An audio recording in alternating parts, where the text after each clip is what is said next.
আজকের সংক্ষিপ্ত খুতবাতে আমি আপনাদের সাথে খুবই গুরুত্বপূর্ণ আর বারংবার আলোচিত একটি বিষয় নিয়ে কথা বলতে চাই। বিষয়টি আল্লাহর কিতাব আর নবী সাল্লাল্লাহু আলাইহি সাল্লামের সুন্নাতেও বারবার আলোচিত হয়েছে। সেই বিষয়টি হলো অনুশোচনা, ক্ষমা প্রার্থনা করা, আল্লাহর কাছে ফিরে যাওয়া। আরবি শব্দটি হলো তাওবা। কোরআনে বহু বহু স্থানে এর উল্লেখ আছে, কিন্তু আমি মূলত একটি স্বীকারোক্তি দিয়ে শুরু করতে চাই। সেটি হলো পৃথিবীর কোনো মানুষই কিন্তু তাওবার ঊর্ধ্বে নয়। আমাদের কেউই নয়, আমাদের কেউই এমন অবস্থানে নেই যে আমাদের আল্লাহর কাছে ক্ষমা চাইবার বা তার কাছে আমাদের কমতির জন্য ফিরে যাবার প্রয়োজন নেই। যেখানে রাসূলুল্লাহ সাল্লাল্লাহু আলাইহি সাল্লাম আমাদের বলেছেন যে তিনি নিজে স্বয়ং আল্লাহর নিকট ইস্তেগফার করেন, তিনি আল্লাহর কাছে প্রতিটি দিন ৭০ বার বা তারও বেশি ক্ষমা প্রার্থনা করেন। তাহলে কিন্তু এমন চিন্তা করার কোনোই সুযোগ নেই যে আমরা আল্লাহর কাছে ক্ষমা চাওয়ার ঊর্ধ্বে উঠে গেছি। এখন বিষয় হলো, অনেকে ভাবতে পারেন যে আল্লাহ রসুল সাল্লাল্লাহু আলাইহি সাল্লাম কেনই বা ক্ষমা প্রার্থনা করবেন? কারণ ক্ষমা তো চাওয়া হয় যখন আপনি কোনো খারাপ কাজ করেন। কেনই বা তবে ইব্রাহিম আলাইহিস সালাম বলবেন ওয়াতুব আলাইনা? তিনি মাত্রই আল্লাহর ঘর নির্মাণ করলেন, আল্লাহ তাকে বিশ্ব মানবতার ইমাম ঘোষণা দিলেন, মূলত তাকে গ্র্যাজুয়েট করে দিলেন, আর তার দুয়াতে এলো ওয়াতুব আলাইনা, আমাদের তওবা কবুল করুন। কিসের জন্য তিনি তওবা করছেন? এটা কিন্তু খুবই গুরুত্বপূর্ণ প্রশ্ন। এটা আসলে স্বীকারোক্তি বড় বড় নবীদের আলাইহিমুসসালাতু ওয়াসসালাম, আমাদের নবী সাল্লাল্লাহু আলাইহি সাল্লাম সহ, যে আমাদের অনেক ভুল ত্রুটি আছে যেগুলো সম্পর্কে আমরা জানি যে কেবল ভুল করেছি, আর অনেক ভুলও আছে যেগুলো সম্পর্কে আমাদের কোনো জ্ঞানই নেই। আল্লাহ আমাকে আপনাকে আমাদের নিজেদের চাইতেও ভালো করে জানেন। এমনকি আমি আপনি যেই ভালো কাজগুলো করি সেখানেও ত্রুটি থাকে। আমি জানি না আমার কাজ ঠিকঠাক মতো হয়েছে কিনা, কিন্তু আমরা সবাই আর কিছুক্ষণের মধ্যে দাঁড়িয়ে যাব, সবাই সালাত আদায় করব, আর সালাতের শেষে আমরা মনে করতে পারি যে আমরা হয়তো আমাদের উদ্দেশ্য পূরণ করতে পেরেছি, সালাতুল জুমায় সালাতের যে অধিকার তা আদায় করেছি। কিন্তু আমাদের প্রত্যেকের হিসেব খাতায় ফেরেশতা কি লিখছেন সেটা আমরা জানি না। আমরা জানি না এই সালাতে আমরা কত নম্বর পেয়েছি, কতটুকু খুশিও ছিল তাতে, কতটুকু মনোযোগ আমরা দিয়েছি, কতটুকু ইখলাস ছিল সালাতে, দুপুরের খাবার নিয়ে কতটুকু চিন্তা করেছি, কিংবা অফিসের প্রজেক্ট আর অন্য জিনিস নিয়ে। তাই বাহ্যত দেখে মনে হচ্ছে আমরা সবাই সালাত পড়েছি, সবাই একই দিকে ফিরে, সবাই কাতারবদ্ধ হয়ে দাঁড়িয়েছি, সালাতের শর্তগুলো পালন করেছি আমরা। কিন্তু ভেতরে সেই সালাতের গুণমানটাও লেখা হচ্ছে, শুধু পরিমাণটাই নয়, ঠিক? আর আমরা জানি না সেটার অবস্থা কি। তাই আমরা যে ভুলগুলো সম্পর্কে জানি সেগুলোর সাথে সাথে যেগুলো সম্পর্কে জানি না সেগুলোর জন্য আল্লাহর কাছে ক্ষমা চাই। দুটোর সম্মিলিত অবস্থাই হলো এটা। আল্লাহর নবীদের ক্ষেত্রে দেখুন, চিন্তা করুন, আল্লাহ রসুল সাল্লাল্লাহু আলাইহি সাল্লামের চাইতে কে বেশি আল্লাহ আযজা ওয়া জাল্লার দাস হিসেবে তার দিনের সবচেয়ে বেশি খেদমত করতে পারেন? আলাইহিস সালাতু ওয়াস সালাম। কিন্তু তিনি নিজেও সারাক্ষণ চিন্তা করতেন, হয়তো আমি যথেষ্ট করছি না, হয়তো যা করছি তাতে হচ্ছে না, আল্লাহর কাছে আমার ক্ষমা চাইতে হবে আমার সর্বোচ্চ সক্ষমতাটুকু দিয়ে দিতে না পারার কারণে। আর আল্লাহ আযজা ওয়া জাল্লা সর্বক্ষণ কোরআনে আল্লাহর নবীকে সান্ত্বনা দিচ্ছেন যে না না, তুমি ঠিক মতোই করেছো, তুমি যথেষ্ট করেছো, আমি তোমার উপর সন্তুষ্ট, তোমাকে চিন্তা করতে হবে না। কিন্তু আল্লাহ রসুল এর পরেও শান্ত হননি, তারপরেও তিনি আল্লাহর কাছে ইস্তেগফার করেই যাচ্ছেন। এই বিষয় আমি তুলে এনেছি এজন্য যে আমি সহ এখানে কেউই যেন মনে না করি যেহেতু আমি মিম্বারে দাঁড়িয়ে আপনাদেরকে বলছি তাই আমার এসবের দরকার নেই। আপনাদের শুধু প্রয়োজন, সবার মতো আমারও প্রচুর ইস্তেগফার দরকার। প্রত্যেকেরই আল্লাহর কাছে কাকুতি মিনতি করে ক্ষমা প্রার্থনা করা প্রয়োজন। চলুন আমরা প্রথমে সবাই মিলে এই পদ্ধতিটার দিকে একটু লক্ষ্য করি। আমাদের প্রত্যেককে এটা মানতে হবে যে আল্লাহ আযজা ওয়া জাল্লার কাছে ক্ষমা চাইবার আগে আমাদের কিছু পদ্ধতি অবলম্বন করতে হবে। তাই আপনাদের নিকট আমি দুইটা আয়াত নিয়ে কথা বলবো সূরাতুন নিসা থেকে। আয়াত দুটি নিয়ে বলার আগে অল্প করে প্রেক্ষাপটটা বলে নেই। সেটা হলো, এই আয়াতগুলো প্রাথমিক মাদানী যুগের। যখন নবী সাল্লাল্লাহু আলাইহি সাল্লাম মদিনাতে হিজরত করলেন, তখন নতুন মুসলিম সমাজের একদম শুরুর দিকে নাজিলকৃত আয়াতগুলো, যেগুলোতে সমাজের আইন কানুন বর্ণিত আছে, সেগুলো সবই ছিল মূলত সূরাতুন নিসাতে। যেমন সূরা নিসাতে নাজিল হয়েছে উত্তরাধিকার সম্পর্কিত আইন, কিছু সামাজিক আইন নাজিল হয়েছিল, নারী পুরুষের পারস্পরিক মিথস্ক্রিয়া কেমন হবে, নারী পুরুষের মধ্যে শৃঙ্খলা আর নির্লজ্জতার শাস্তি সম্পর্কে বিস্তারিত আলোচনা হয়েছে। এই সব কিছু গুনাহ আর কিছু বড় পাপ যেমন জিনার আলোচনা করা হয়েছে। আর এর পরপরই তাওবার এই আয়াতগুলো এসেছে, আল্লাহর কাছে ক্ষমা চাইবার আয়াত। এর মানে হলো আল্লাহ আপনার কাছে কিছু জিনিস আশা করেন, যদি সেগুলো পূরণ করতে না পারেন তবে আপনাকে তাওবা করতে হবে। আমি সেই আয়াতগুলোতে ফিরে আসছি, কিন্তু তার আগে কয়েক মিনিটের জন্য অন্য পথে যেতে চাই। দেখুন, আমরা সবাই গুনাহগার, এর কোনো ব্যতিক্রম নেই। আমরা সবাই পাপ করি। হয় আমরা সরাসরি পাপ করি, মানে আল্লাহ যা চান না সেটা আমরা করি, যা দেখা উচিত না সেটা আমরা দেখি, এমন জিনিসে বিনোদন নেই যেগুলো আমাদের জন্য জায়েজ নয়, মুসলিমদের জন্য সেটা উচিত নয়, এমন বিষয়ে সময় অপচয় করি যেখানে করা উচিত নয়, কখনো কখনো প্রশ্নবিদ্ধ উপায়ে অর্থ উপার্জন করি, মুসলিমরা আমরা এমন সব ব্যবসায় জড়িত হয়ে যাই, এমন সব লেনদেন করি যেগুলো সম্পর্কে জানি যে সেটা প্রশ্নবিদ্ধ, তবু আমরা সেগুলো করতেই থাকি এই যুক্তিতে যে দেশের অর্থনৈতিক অবস্থা খারাপ। কি আর করব বলুন, আমাদের পরিবারকে তো খাওয়াতে হবে। এগুলো জায়েজ করতে আমরা প্রচুর অজুহাত দাঁড় করাই, এগুলো ব্যবসায়িক লেনদেন হোক বা না হোক। এছাড়া শুধু তাই নয়, আমরা অনেক সময় আমাদের পরিবারের সাথে অন্যায় আচরণ করি। আমাদের স্ত্রী, আমাদের সন্তান, আমাদের ভাই, আমাদের কাজিনদের সাথে আমরা দ্বন্দ্বে জড়িয়ে পড়ি, উত্তরাধিকার নিয়ে অন্যায়ভাবে ঝগড়া শুরু করে দেই। কত ধরনের অন্যায় কাজই তো আমরা করি। আর আমাদের দৈনন্দিন জীবনেও আমরা সহজেই রেগে যাই, মুখের ভাষার নিয়ন্ত্রণ হারিয়ে ফেলি, বাজে শব্দ ব্যবহার করি, একে অন্যের গীবত গাই, আমরা মিথ্যা বলি, ছোটখাটো মিথ্যাকে গুরুত্বপূর্ণ মনে করি না, তাই না? আপনার বস ফোন দিয়েছে, আপনি ঘর থেকে বেরই হননি, কিন্তু আপনি বললেন আমি একদম অফিসের কাছেই। না, আপনি তো অফিসের কাছে নন, আপনি 10 মাইল দূরে। কিন্তু বসকে একটু মিথ্যা তো বলতেই হবে, তাই না? আমরা এসবকে তেমন কিছু মনে করি না। তাই কেউ যদি বসে বসে নিজের যত পাপ আছে সব নিয়ে চিন্তা করে, অন্তত যেগুলো মনে পড়ে সেগুলো নিয়ে। মনে আছে খুতবার শুরুতে বলেছিলাম, অনেক পাপ আছে যেগুলো আমরা মনেও করতে পারি না। এত পাপ আছে যা আল্লাহ আমাদের থেকে ভালো জানেন যে কোথায় আমাদের পাপ হয়েছে। আর এগুলো তো শুধুই গুনাহের কাজগুলো, কিন্তু আমাদের ভালো কাজে যেসব ভুল হয়েছে সেগুলো তো অগণিত। অন্য ভাষায় বললে, যেমন আমি বললাম সালাত, দুয়া, অজুর মতো সহজ জিনিসগুলো, আমাদের অজুতে কত রকম ভুল ছিল, আমাদের সালাতে কতগুলো ত্রুটি ছিল, আল্লাহর কাছে দোয়ার সময় আমরা কতটুকু মনোযোগ দিচ্ছিলাম। খুব জনপ্রিয় একটা ঘটনা মনে পড়ে গেল, আমি প্রায় এটা বলি। আলী রাদিয়াল্লাহু তাআলা আনহু এক লোকের পাশ দিয়ে যাচ্ছিলেন, সে ইস্তেগফার করছিল, সে শুধু আল্লাহকে ক্ষমা করতে বলছিল আস্তাগফিরুল্লাহ আস্তাগফিরুল্লাহ আস্তাগফিরুল্লাহ। সে শুধু এটা বলেই যাচ্ছিল, মুখস্থ বলছিল। আর তিনি তাকে দেখে বললেন, তোমার ইস্তেগফার প্রয়োজন, তাই না? যেভাবে আল্লাহকে বলছো ক্ষমা করতে, কি এসব? তুমি শুধু পাখির মতো উচ্চারণ করেই যাচ্ছ, এর অর্থ সম্পর্কেও তুমি জানো না। দেখে মনে হচ্ছে তুমি আসলে চাচ্ছও না, শুধু কসরতের মতো করছো। ইস্তেগফার তো এমন হবার কথা নয়, আন্তরিকভাবেই তোমার পাপের জন্য অনুশোচনা হবার কথা। তাই প্রথম যেই কথা আপনাদের বলতে চাই তা হলো, আমরা প্রতিনিয়ত প্রচুর মন্দ কাজ করি, আমরা প্রচুর ত্রুটি করি। আমাদের বাম দিকের ফেরেশতা খুবই ব্যস্ত থাকেন, তার প্রচুর লেখালেখি করতে হয়। আর কেউ যখন আসলেই এসব নিজের ক্ষেত্রে চিন্তা করে, দুইটি জিনিস সঙ্গেই হয়, দুটি জিনিস সাথে সাথেই হয়ে যায়। সেগুলোর একটি হলো যে সে আবেগ আচ্ছাদিত হয়ে যায়, সে মনে করে আমি তো ধ্বংস হয়ে গেলাম, আমার তো জান্নাতে ঢুকবার কোনো উপায়ই নেই, আমি যা যা করেছি এর কারণে সেখানে তো আমার কোনো স্থানই হবে না। এটা হলো একটা বিষয়, আর এটা কিন্তু ভালো ব্যাপার নয়, সেটা একটু পরে বলছি। আরেকটা জিনিস যা হয় সেটা মোটামুটি ভালো, সেটা হলো আপনি অন্য মানুষ সম্পর্কে অতিরিক্ত চিন্তা করা বন্ধ করে দেন। দেখুন, আপনি যখন অন্য মানুষ কি কি ভুল করছে সেটা নিয়ে ব্যস্ত থাকেন, তাদের ভুল, তাদের পাপ, সেই ভাই এমন করছে, ওই বোন এমনটা করছে, এগুলো কিসের লক্ষণ জানেন? তা হলো আপনি আপনার নিজের সম্পর্কে চিন্তিত নন। আপনি নিজের ব্যাপারে এতই নিশ্চিন্ত যে অন্যকে নিয়ে ভাববার অনেক সময় আপনার আছে। এর অর্থ হলো এটাই। এর মানে হলো আমরা নিজেদের ভুল ত্রুটি, নিজেদের পাপ নিয়ে চিন্তিত নই, বরং অন্যদের ছোটখাটো ভুল নিয়ে চিন্তা করার প্রচুর সময় আমাদের হাতে, সেটাই এটার অর্থ। তাই আমরা যদি নিজেদের পাপ নিয়ে চিন্তা করি, তাহলে অন্যেরা কি কি করেছে সেটা নিয়ে এত না ভেবে নিজেদের অবস্থা সম্পর্কে বেশি দুশ্চিন্তা করতে পারবো। এখন আপনি যদি সত্যি সত্যি নিজের অবস্থা নিয়ে চিন্তাবোধ করেন আর ভয়ে আচ্ছন্ন হয়ে পড়েন যে আমার কোনো আশাই নেই, আমার জন্য কোনো ক্ষমাই নেই, তাহলে এই সময় আমাদের আল্লাহ আজ্জা জাল্লার হৃদায়তের প্রয়োজন। কারণ খুবই কষ্টকর আর দুঃখজনক অবস্থা এটা। দেখুন, সবচাইতে কষ্টকর আর সবচাইতে ক্ষতিকর মানসিক অবস্থা হলো একদম নিরাশ হয়ে যাওয়া। সবচাইতে ক্ষতিকর মানসিক অবস্থা এটা। এমনকি অমুসলিমরাও, তারা যখন একেবারে আশাহীন হয়ে যায়, তখন ড্রাগ ওভারডোজ করে, কেউ কেউ আত্মহত্যা করে, সব ধরনের অপরাধ করতে থাকে। যখন তারা নিরাশ হয়ে থাকে, নিজেদের নিয়ে আর কোনো আশাই বাকি থাকে না, তখন যা ইচ্ছা তাই করতে থাকে। যখন কেউ নিজের আত্মার একেবারে নিম্নতর অবস্থায় চলে যায়, তখন সেই মানুষের মনে আর কোনো প্রকার আশারই অস্তিত্ব থাকে না। কিন্তু আল্লাহ আজ্জা জাল্লা আমাদের আশাহীন করে রাখেননি। আল্লাহ রসুল সাল্লাল্লাহু আলাইহি সাল্লাম আমাদের অনেক আগেই বলে গিয়েছেন, কুল্লু বানি আদম খাত্তাউন, প্রত্যেক আদম সন্তান ভুল করে।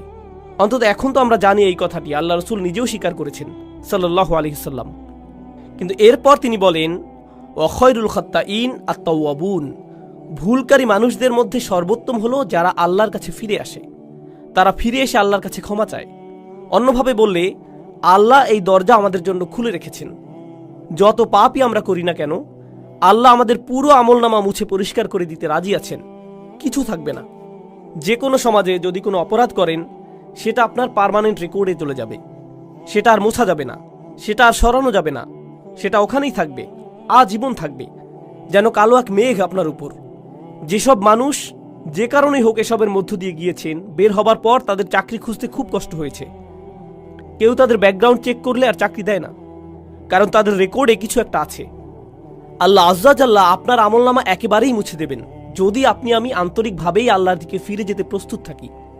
যদি আসলেই আমরা চাই এমনটা, আমরা যদি সত্যি আন্তরিক হই, তবে আল্লাহ সুবহানাহু ওয়া তাআলা শুধু কথার কথা বলছেন না, তিনি আসলে আন্তরিক এক অন্তর চান, যে তার দিকে ফিরে আসবে। এমন অন্তর যা তার নিজের কীর্তির ব্যাপারে সত্যিকার অর্থে লজ্জিত থাকবে।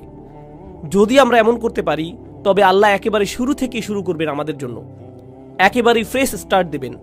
এই আশার আলোই আল্লাহ আজ্জা জাল্লাহ আমাদের সূরাতুল ফুরকানে দিয়েছেন। তিনি আসলেই চরম পদক্ষেপ নিয়েছেন এখানে।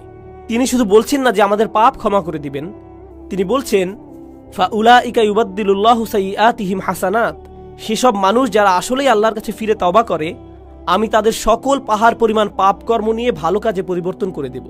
অন্যভাবে বললে, শুধুমাত্র আন্তরিকভাবে যদি আপনি আল্লাহর কাছে ফিরে আসেন, তবে আপনাকে যে শুধু লাখো পাপ কর্মের জন্য উত্তর দিতে হবে না তা নয়, বরং তিনি আপনার লাখো পাপ কাজকে লাখো পুণ্যে রূপান্তরিত করে দিবেন।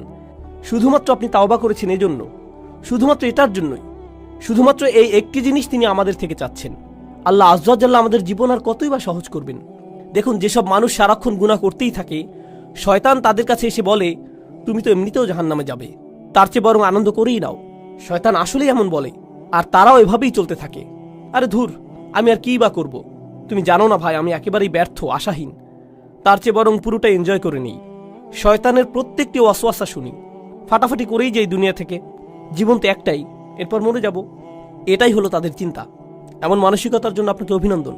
আল্লাহ আজ্জা জাল্লাহ আমাদেরকে কি বলছেন? ইল্লা মান রাহিমা রাব্বুক ওয়ালিযালিকা খালাকাহু মা ইয়াফআলুল্লাহু বিআযাবিকুম। আল্লাহ বলছেন, তোমাদেরকে শাস্তি দিয়ে আল্লাহ কি পাবেন? মনে করো আল্লাহ চান তোমাদেরকে শাস্তি দিতে?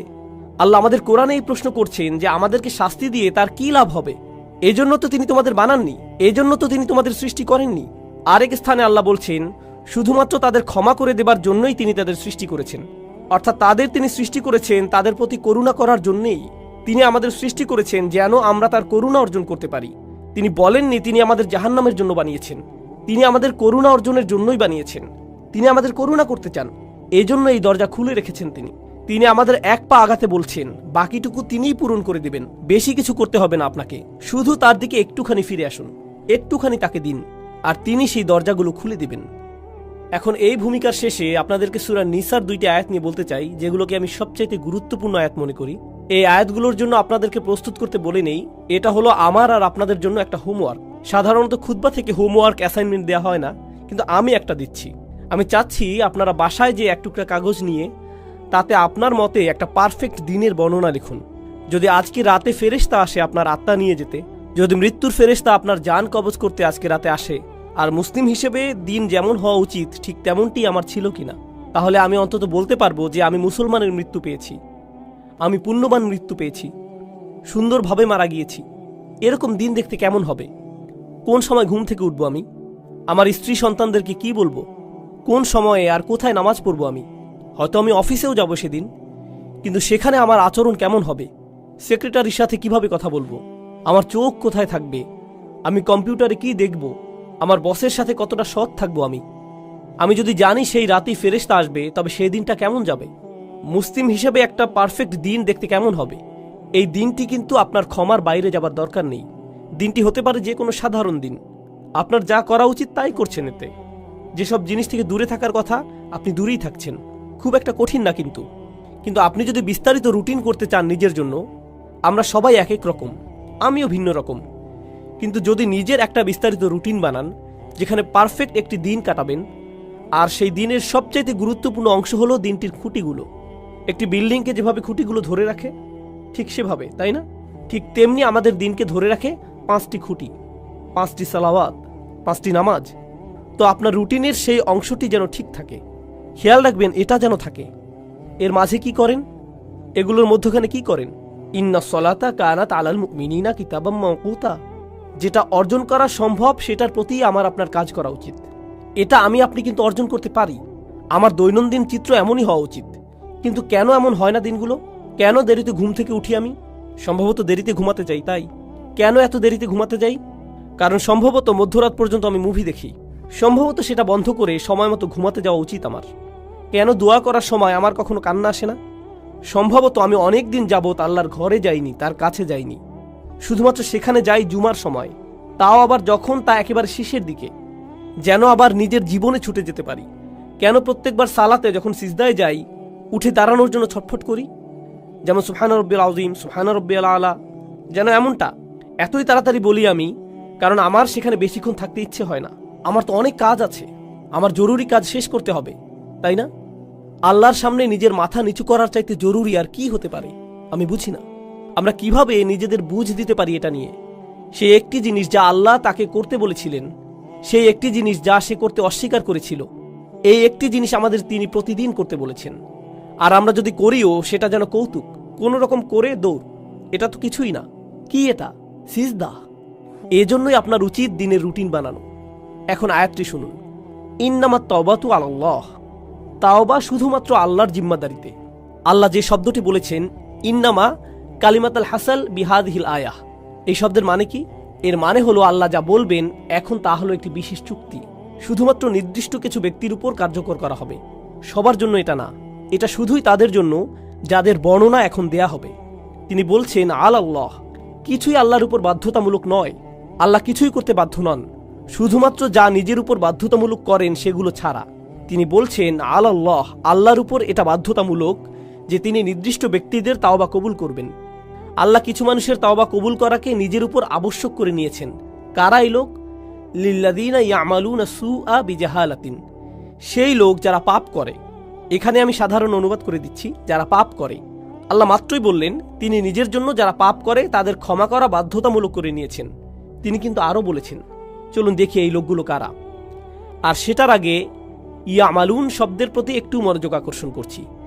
ইয়াফআলুন শব্দের তুলনায় আরবি ভাষায় কিছু করা বোঝাতে দুইটি শব্দ আছে, ইয়াসনাউনও আছে। এগুলো সবই কিছু করা বোঝাতে ব্যবহৃত হয়। ইয়ামালুন মানে হলো আপনার উদ্দেশ্য ছিল, এমন না যে আপনার ভুল হয়েছে, বরং আপনি করেছেন, আপনি জানতেন কি করছেন, আপনি ভুল করেছেন। এটা এমন না যে আপনি কিছু একটা বলে ফেললেন কিন্তু বলার সময় খেয়াল ছিল না যে ভুল করছেন, সেটা উদ্দেশ্যহীনভাবে। আমি উদ্দেশ্যের কথা বলছি, এটা কোনো ভুল নয়। তওবার প্রথম ধাপ হচ্ছে আমাকে আপনাকে অন্তত স্বীকার করে নিতে হবে যে পাপ করেছি। অজুহাতের পেছনে লুকানো বন্ধ করতে হবে। আল মাআযিরু মাকাযির, অজুহাত হলো মিথ্যে কথা। অজুহাত মানে এটাই, আপনি যদি অন্তত নিজের সাথে সৎ থেকে বলতে না পারেন যে হ্যাঁ আমি ভুল করেছি, আমি পাপ করেছি, কোনো অজুহাত নেই। যেমন আমি আর অজুহাত দিতে পারবো না, আমি আমার অজুহাতের পেছনে লুকাবো না, তাই না? প্রত্যেকবার কোনো ভুল হয়ে গেলে শয়তান এসে বলে না না এটা তোমার দোষ না, সমাজের দোষ। তুমি অনেক চাপের মাঝে ছিলে, তুমি অনেক চাপের মধ্যে ছিলে, তুমি তখন খুবই রেগেছিলে, তোমার বন্ধুর দোষ ওটা, অমুকের দোষ সেটা, তারা তোমাকে বাধ্য করেছে, সে তোমাকে বাধ্য করেছে, এজন্যই এমনটা হয়েছে, খুবই গরম ছিল সেদিন, খুবই ঠান্ডা ছিল সেই দিন। সুবহানাল্লাহ, কত অজুহাত চলে আসবে আপনার ভেতর। আর যেটা করবেন না তা হলো নিজের ভুল স্বীকার করা। আল্লাহর কাছে ফিরে আসার প্রথম ধাপই হলো আমাকে আপনাকে আমাদেরকে স্বীকার করতে হবে যে আমরা পাপ করেছি। এটা অপমানজনক। মানুষ অজুহাত কেন দেয় জানেন? কারণ নিজের ভুল স্বীকার করাটা বিব্রতকর, এটা বিব্রতকর। আর যখন আপনি নিজেকে আল্লাহর সামনে বিব্রত করতে পারবেন, সেটাই প্রমাণ করে যে আল্লাহর সামনে আপনার আর কোনোই অহংকার নেই। আল্লাহ আমার আপনার কাছে বিনয় চান, তিনি আমাদের অহংকার দেখতে চান না, তিনি আমাদের গর্ব দেখতে চান না, তিনি এমনকি এতটুকু কিবর দেখতে চান না, মিসকাল হাব্বাতিন মিনাল কিবর, এতটুকুও না। তিনি আমাদের মাঝে এতটুকু অহংকারও দেখতে চান না। তাই নিজের পাপ স্বীকার করলে অহংকার দূর হয়ে যায়, এভাবেই এটা দূর হয়। তাই আমরা আল্লাহ আজ্জা জাল্লার কাছে আমাদের ভুল স্বীকার করি পরিষ্কারভাবে। আর যখন তা করি আল্লাহ বলেন বিজাহালাতিন, তিনি বলেননি ইয়ামালুনা সুআ, তিনি বলেছেন বিজাহালাতিন। তো এখন সু শব্দের প্রতি লক্ষ্য করুন। পাপ বোঝাতে যেই শব্দ ব্যবহার করলেন, আরবিতে জাম্ব আছে, জানাহ আছে, পাপের জন্য আরো কত শব্দই তো আছে। সু আসে সাউআ থেকে। সাউআ মানে হচ্ছে লাশ। কেউই মৃত শরীর বা লাশের দিকে তাকাতে পছন্দ করে না। যেমন ধরুন হাইওয়েতে কোনো প্রাণীর লাশ পড়ে আছে কিংবা মানুষের লাশ, বিষয়টা ডিস্টার্বিং, কুৎসিত একটা জিনিস, দেখতে চাওয়ার মতো জিনিস না এটা। আল্লাহ আজ্জাল্লাহ পাপকে সেই কুৎসিতের সাথে তুলনা করেছেন। এটাই করেছেন তিনি। এটা দুর্গন্ধযুক্ত, দেখতেও বিশ্রী, পচা গলা। এটাই হলো সু শব্দের উৎস। সাইয়াত এই শব্দ থেকেই উদ্গত। তো আপনি বিশ্রী কিছু একটা করেছেন, স্বীকার করুন। এরপর আল্লাহ কারণ দিচ্ছেন বিজাহালাতিন, লোকটি এই পাপ করেছে কারণ সে অতিরিক্ত আবেগে আচ্ছন্ন ছিল। জাহালা শব্দটি আরবি ভাষা আর কোরআনেও গুরুত্বপূর্ণ একটি শব্দ। এর অর্থ হচ্ছে আবেগে আচ্ছন্ন হয়ে যাওয়া। আপনি খুব রেগে মেগে এমন কিছু করে বসলেন যেটা করা উচিত না। প্রলুব্ধ হয়ে এমন কিছু করলেন যা করা উচিত ছিল না। প্রচণ্ড লোভে পড়ে এমন কিছু করেছেন যেটা উচিত নয়। প্রচণ্ড উত্তেজিত হয়ে এমন কিছু করেছেন যা উচিত নয়। এরকম সময়ই মানুষ যা উচিত নয় তা করে বসে। যখন তারা উত্তেজিত হয়ে যায়, কোনো আবেগে আচ্ছন্ন হয়ে যায়, সেই আবেগটি ভয়, ক্রোধ, লোভ, হিংসা, লালসা, প্রলোভন যাই হোক না কেন, তারা এই আবেগে তাড়িত হয়ে মন্দ কিছু করে ফেলে। আল্লাহ বলছেন, হ্যাঁ, সেই আবেগ সেখানে ছিল আর লোকটি আসলেই পাপ করেছে। সুম্মা ইয়াতুবুনা মিন করিব, আর সাথে সাথেই তারা আল্লাহর কাছে ফিরে বলে, ইয়া আল্লাহ, আমি করে ফেলেছি, আমি জানি আমি করে ফেলেছি, আমি একটা মানুষ, আমি জানি আমি পারফেক্ট দিন শুরু করেছিলাম আর সেই পারফেক্ট দিনটি সুন্দর করার চেষ্টাও করেছিলাম, কিন্তু পথিমধ্যে এই ভুলটি করে ফেলেছি, আবেগে আচ্ছন্ন হয়ে এই পাপটি করে ফেলেছি। এখন আপনার দিকে ফিরে এসে ওয়াদা করছি এমন কাজ আর কখনো করব না। ইয়া আল্লাহ, যা করেছি এজন্য আমি লজ্জিত। এখন আপনি আল্লাহ আজ্জাল্লাহর সাথে কথা বলছেন। এই কথোপকথন আরবিতেই হতে হবে এমন কোনো কথা নেই, কিন্তু আপনি নিজের ভাষাতে এই কথা বলতে পারেন। আল্লাহ আজ্জাল্লাহ সকল ভাষার শিক্ষক। আমি আপনি আল্লাহর কাছে ফিরে এসে যা যা ভুল আগে করেছি তা স্বীকার করব। ফাউলাইকা ইয়াতুবুল্লাহু আলাইহিম, তারাই সেই সব লোক যাদের তাওবা আল্লাহ কবুল করেন। তারাই সেই সব মানুষ যাদের জন্য তিনি দরজা খুলে দিতে চান। সেই দরজাটি আপনার জন্য বন্ধ না। আপনি আশা ভরসার অতীতে চলে যাননি। আর পরের আয়াতে যাবার আগে আমি আরেকটি ব্যাপার যোগ করতে চাই, সেটা পুরো বিষয় সম্পূর্ণ করবে। সেই আয়াতটি ছাড়া বিষয় পূর্ণ হবে না। খুবই গুরুত্বপূর্ণ। তা হলো, অন্যেরা যেভাবে আপনাকে দেখে আপনি নিজেকে সেভাবে ভাববেন না। নিজেকে অন্যদের মতো করে বিচার করবেন না। অন্যেরা ভাবতে পারে আপনি অনেক অসাধারণ, সেটাই আপনাকে অসাধারণ করবে না, এমন নাও হতে পারে। মানুষ আবু বকর সিদ্দিক রাদিয়াল্লাহু আনহুর কাছে এসে বলতো, আপনি খুবই ভালো। তিনি শুনে বলতেন, আল্লাহুম্মা আতিনি বিমা ইয়াকুলুন ওয়ালা তুআখিযনি বিমা লা ইয়ালামুন। তিনি বলতেন, ইয়া আল্লাহ, তারা যা সত্য মনে করে সেটা আমাকে দিন, আর তাদের যেটার জ্ঞান নেই সেটার কারণে আমাকে পাকড়াও করবেন না। তাদের কোনোই জ্ঞান নেই, তিনি নিজেই জানতেন। অন্যেরা তার সম্পর্কে কি বলে সেটাতে তিনি অভিভূত হতেন না। একই সাথে অন্যেরা আপনার সম্পর্কে যেই খারাপ কথা বলে সেটা দিয়েও নিজের বিচার করবেন না। আপনি খুব খারাপ, আপনি দুর্নীতিগ্রস্ত, আপনি মুনাফিক, আপনি মিথ্যুক, আপনি ভণ্ড, আপনি অভদ্র, আপনি জাহান্নামে যাবেন, ইত্যাদি ইত্যাদি ইত্যাদি ইত্যাদি। এগুলোর কোনোই অর্থ নেই। মানুষ আপনাকে চেনে না, আল্লাহ জানেন। মানুষ যদি বলে আপনি কোনো কাজের না, আপনাকে দিয়ে কিছুই হবে না, ইত্যাদি ইত্যাদি, এর মানে এই নয় যে আল্লাহ আপনার সম্পর্কে সেটাই ঠিক করেছেন। ঠিক যেভাবে মানুষের প্রশংসা আপনাকে ভালো মানুষ বানায় না, তেমনি মানুষের নিন্দাও আপনাকে মন্দ লোক বানিয়ে দেয় না। সেটার সিদ্ধান্ত শুধু আল্লাহরই কাছে, আর কারো নয়। সেটা শুধু আপনার আর আল্লাহর মধ্যেই। আপনার সম্পর্কে মানুষের মন্তব্য যেন আল্লাহর সাথে সম্পর্ক নষ্ট না করে দেয়। তারা আল্লাহর কাছ থেকে তথ্য নিয়ে আপনার ব্যাপারে মন্তব্য করেনি, তাদের সেই তথ্য নেই, শুধু তার কাছেই আছে। তিনি বলছেন, শুধু এই লোকগুলোর তওবাই আমি কবুল করব। আল্লাহ আমাদের সবাইকে তাদের অন্তর্ভুক্ত করুন। এর পরের আয়াতে বলছেন, এই লোকগুলো থেকে আমি তওবা কবুল করব না। পরিষ্কার করে বলছি, আমি চাই তোমরা তওবাকারীদের মধ্যে অন্তর্ভুক্ত হও। এই লোকগুলোকে আমি গ্রহণ করব, কিন্তু এদেরকে আমি গ্রহণ করব না। লাইসাতুত তাওবাতু লিল্লাযীনা ইয়ামালুনা সাইয়্যাত, যারা পাপ করতে থাকে একের পর এক একের পর এক। আগের আয়াতে শব্দটি ছিল সু, মুফরাদ, এক বচন। এখন আমরা পাচ্ছি সাইয়্যাত, বহু বচন। এর মানে হচ্ছে সে বারবার গুনাহ করে আর বলে, আরে আস্তাগফিরুল্লাহ, করা উচিত ছিল না, কিন্তু কালকে আবার করব, এরপর আবার আস্তাগফিরুল্লাহ বলবো, সমস্যা নেই। তারা নিজেদের পাপের প্রতি আসক্ত না, বারবার বারবার তারা করতেই থাকে না। নিজেদের বলে না তাওবার দরজা তো খোলাই আছে, আমি আরেকটু মজা করে নিতে পারি।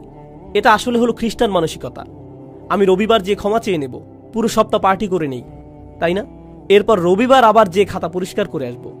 এভাবে আমাদের দিন চলে না। আল্লাহ নিশ্চিত করেছেন যেন আমরা তার দিন নিয়ে এভাবে খেলা না করি। তাই তিনি বলছেন, যেসব মানুষ বারবার গুনাহ করে, বারবার ফিরে যায়, এই চিন্তা করে যে ক্ষমা চাইবে আর সব ঠিক হয়ে যাবে, এমনটা গ্রহণযোগ্য নয়। এভাবে আল্লাহ আজ্জা জাল্লার সাথে খেলা করা যাবে না। ওয়ালাইসাতিত তাওবাতু লিল্লাযীনা ইয়ামালুনা আস-সাইয়্যাত হাত্তা ইযা হাদারা আহাদুহুমুল মাউত। অবশেষে তাদের কারো মৃত্যু চলে আসে। ক্বালা ইন্নী তুবতুল আন, আমি আসলেই তওবা করছি, এই শেষ, আর কখনো করব না। একবার আমি প্লেনে যাচ্ছিলাম, আর সাধারণত যখন প্লেনে চড়ি আমি ঘুমিয়ে যাই। তো আমি যাচ্ছি আর আমার আশেপাশে দেখছি মানুষজন তাদের আইপডে অথবা আইপ্যাডে বা তাদের ল্যাপটপে বসে মুভি দেখছে, অথবা তাস খেলছে, গান শুনছে, প্লেনে বসে মাথা দুলাচ্ছে, তাই না? তো ঘুম ভেঙে দেখি প্লেন হঠাৎ 50 ফিটের মতো নেমে গেছে, কেবিনের প্রেশার বদলে গেল, মালাকুল মৌতের কাপগুলো নেমে এলো, তাই না? তখন আশেপাশে সবাইকে কি করতে দেখেন? সবাই দোয়া করছে, একেবারে সবাই। ও আল্লাহ, আমি সরি, আমি সরি, আমি সরি। সবাই এমন করছে। কি ধর্ম সেটা আসে যায় না, সবাই দোয়া করছে। এরপর ক্যাপ্টেন ক্ষমা চাইল, কাপগুলো উপরে উঠে এলো, প্লেন আবার স্থির হলো। এরপর কি হয় বলুন তো? প্লে বাটন আবার চাপ দেয়। আর অসাধারণ সিন দেখছিলাম তো আমি। আবার তারা স্বাভাবিক হয়ে যায়। এটাই হলো আল্লাহ আয্যা জাল্লার সাথে ক্রিয়া কৌতুক। মৃত্যু যখন চলে আসে তখন তারা ক্ষমা প্রার্থনা করতে থাকে, ইন্নী তুবতুল আন ওয়ালাল্লাযীনা ইয়ামুতুনা ওয়া হুম কুফফার।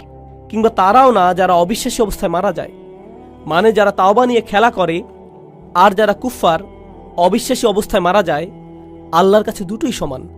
তিনি তাদের একই আয়াতে ফেলেছেন, একইভাবে বিচার করছেন তাদের।